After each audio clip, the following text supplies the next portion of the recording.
Assalamualaikum warahmatullahi wabarakatuh. Alhamdulillah alladzi arsala rasulahu bil huda wa dinil haqq liyudhhirahu 'ala ad-dini kulli wa kafa billahi shahida.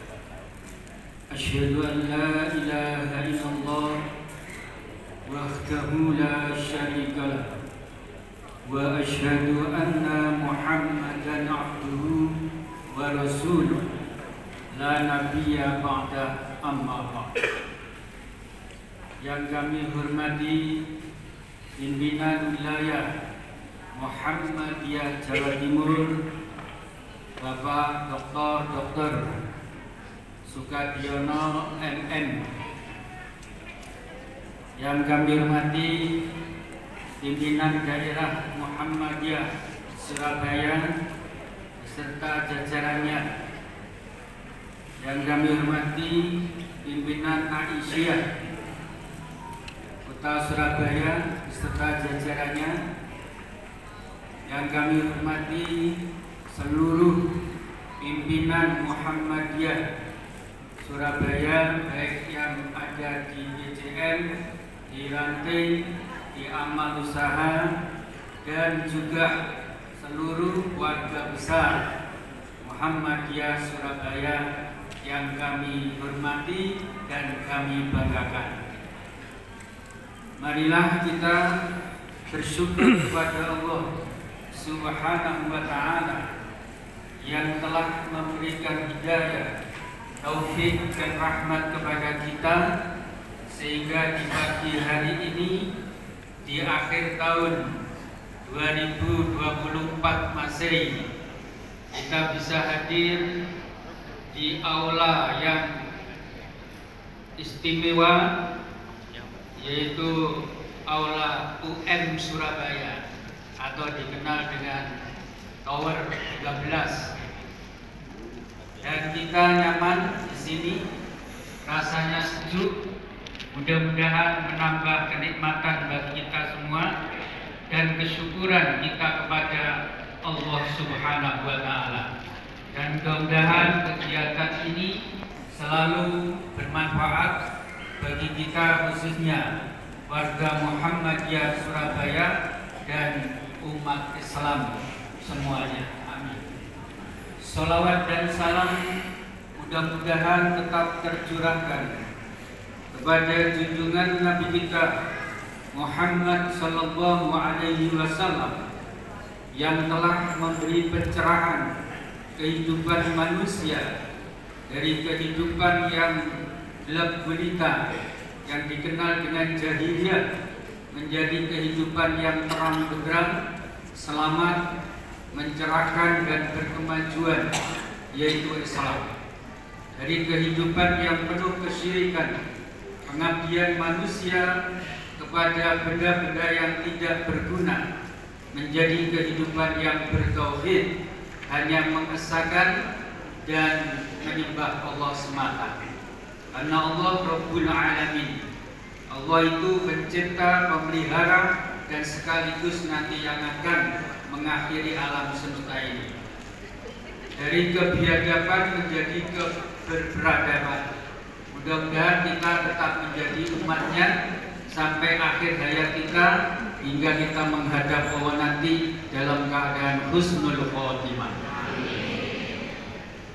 Hadirin jamaah rahimakumullah, saya mewakili PDM Surabaya yang pertama menyampaikan permohonan maaf kepada hadirin semuanya untuk Bapak Ketua PDM Surabaya hari ini tidak bisa hadir karena ada kegiatan di luar kota, sehingga diwakilkan kepada kami, dan mudah-mudahan kegiatan ini tetap berjalan lancar. Amin ya Rabbal Alamin. Selaku wakil dari PDM pertama mengucapkan terima kasih kepada yaitu penyelenggara kajian pencerah Ahad kelima IKH KBIHU ya. Ini adalah alumninya ya, alumninya yaitu kelompok bimbingan haji dan umroh Muhammadiyah Kota Surabaya. Dan insya Allah ini terus berjalan ya, yaitu umroh dan haji, bimbingan umroh dan bimbingan haji. Januari ini juga akan memberangkatkan, yaitu insya Allah tanggal berapa Pak? Januari umrohnya 20 Januari itu akan melakukan umroh yang kedua secara resmi yang ditangani oleh yaitu bimbingan haji dan umroh Muhammadiyah PDM Surabaya. Ini yang kedua kalinya insya Allah. Karena itu siapa aja yang mau umroh monggo segera ikut yaitu ke bimbingan kita. Mudah-mudahan insya Allah sesuai dengan ajaran Rasulullah Shallallahu Alaihi Wasallam. Ya, insya Allah. Kemudian yang berikutnya juga bimbingan haji. Jangan lupa warga Muhammadiyah hendaklah ikut KBIH Muhammadiyah. Jangan ikut yang lain, apalagi pimpinan dan pengurus ya. Nah, itu diharapkan begitu.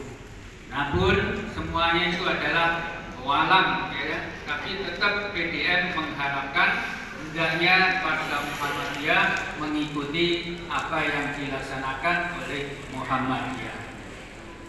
Yang ketiga, mohon maaf, ini pada pertama Pak WWN atau selaku narasumber hari ini karena akhir tahun ya, sehingga mungkin jamaahnya berkurang dikit ya. Nah, insya Allah kalau udah akhir tahun ini penuh ya, insya Allah ya. Karena ini akhir tahun juga liburan, banyak liburan anak sekolah. Saya sudah melihat secara kasat mata ada yang kunjung ke keluarga di desa, ada yang rekreasi keluar kota, sehingga hari ini berkurang jamaahnya. Insya Allah kalau di hari lain itu full ini ya. Target kami dulu pada zaman saya menjadi tabligh itu 3.000 setiap kajian ya, dan sudah pernah tercapai 3.000 2 kali, bahkan 3.500 ya. Dan selanjutnya minimal rutin itu minimal 1.000, bukan di bawah 1.000 ya. Karena guru-guru kita ini banyak ya, dan warga kita juga banyak di Surabaya. Itu karena itu kalau hanya di bawah 500 itu sungguh naik sekali. Kemudian insya Allah selanjutnya kajian yang resmi yang akad keempat ya. Resmi yang keempat itu ditangani oleh Majelis Tabligh.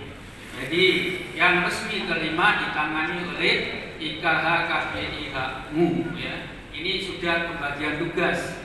Dan saya ingat memang apa yang disampaikan Pak Asror tadi bahwa UM Surabaya kolaborasi dengan IKH KBIH-MU dan juga Majelis Tabligh. Tiga ini adalah sinergi menggerakkan untuk kajian akad kelima yang ditempatkan di UM Surabaya, dan saya tegas lagi biayanya semuanya ditanggung oleh UM Surabaya. Insya Allah begitu Pak Rektor ya, saya masih ingat nah, itu. Karena itu berterima kasihlah ibu-ibu semuanya dan kita semuanya. Kemudian hadirin yang dirahmati oleh Allah Subhanahu wa taala. Kemudian yang terakhir saya titip bahwa untuk menjadi renungan di mana Muhammadiyah khususnya di Surabaya dan mungkin juga di Indonesia ya. Ini yang pertama ada sebuah persoalan atau sebuah ketimpangan yang harus kita pikir bersama. Yang pertama adalah yaitu kekurangan kader untuk menjadi pimpinan di ranting dan di cabang. Ini adalah persoalan yang sudah terjadi sejak lama. Maka tentu ini ada yang salah. Maka kita harus memikirkan bagaimana pimpinan ranting dan cabang itu setiap kali musran atau musjab itu tidak kekurangan.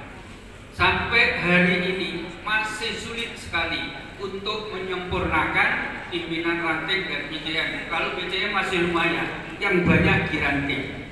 Inilah hadirin yang pertama. Yang kedua adalah ketimpangan antara kemajuan, yaitu Aum dengan kader Muhammadiyah. Aum Muhammadiyah luar biasa, berkembang pesat, di mana-mana berdiri Aum, tetapi tenaga untuk mengisi, membina, menjadi tenaga profesional di Aum seperti sekolah, rumah sakit dan sebagainya itu ternyata kader Muhammadiyah sangat minim sekali, sehingga diisi oleh kader luar. Dan apalagi kalau kepala-kepala Aum itu berprinsip yang penting profesional, nanti kalau sudah masuk dibina menjadi kader Muhammadiyah. Tapi ini tidak segampang itu ternyata. Banyak Aum yang sudah mayoritas itu non kader Muhammadiyah dan dulu direncanakan akan dibina, dibimbing supaya jadi kader Muhammadiyah, nyatanya tidak terjadi, sehingga banyak persoalan-persoalan di Aum, terutama pendidikan dan juga Aum yang lain. Itu problem yang kedua. Problem yang ketiga yang menjadi pemikiran kita adalah yaitu menurunnya semangat para AMM, Angkatan Muda Muhammadiyah, untuk berjamaah di masjid. Jadi di masjid-masjid itu jamaahnya yang saya amati adalah rata-rata tua-tua, sudah bau lemah, wis cedek kuburan, itu baru aktif di masjid, pensiun. Dan juga tidak menutup kemungkinan ya, pimpinan itu juga banyak yang tidak jamaah di masjid. Ini keprihatinan bagi kita. Sejak awal Islam dibangun itu adalah backseat di masjid. Masjid itulah tempat penempa utama, terutama untuk membentuk kader. Tapi sekarang sepi. Ini menjadi pemikiran juga. Kemudian yang berikutnya adalah yaitu minimnya dakwah digital kita. Kita kalah dengan orang lain, dengan salafi aja kalah. Kalau kita buka HP, ayo percaya atau tidak, jenengan ngaku atau tidak, yang muncul pertama salafi, tokoh-tokoh salafi, atau setidaknya yaitu saudara kita.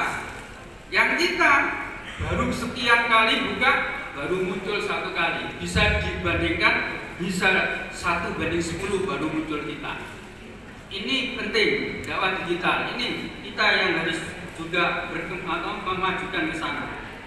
Kemudian hadirin yang dirahmati Allah, lalu yang terakhir adalah di mana termasuk problem bagi kita, yaitu kader-kader kita Muhammadiyah yang sudah menjadi kader IDM, IMM, Angkatan Muda Muhammadiyah, pemuda, sudah lulus semua dan banyak sertifikat.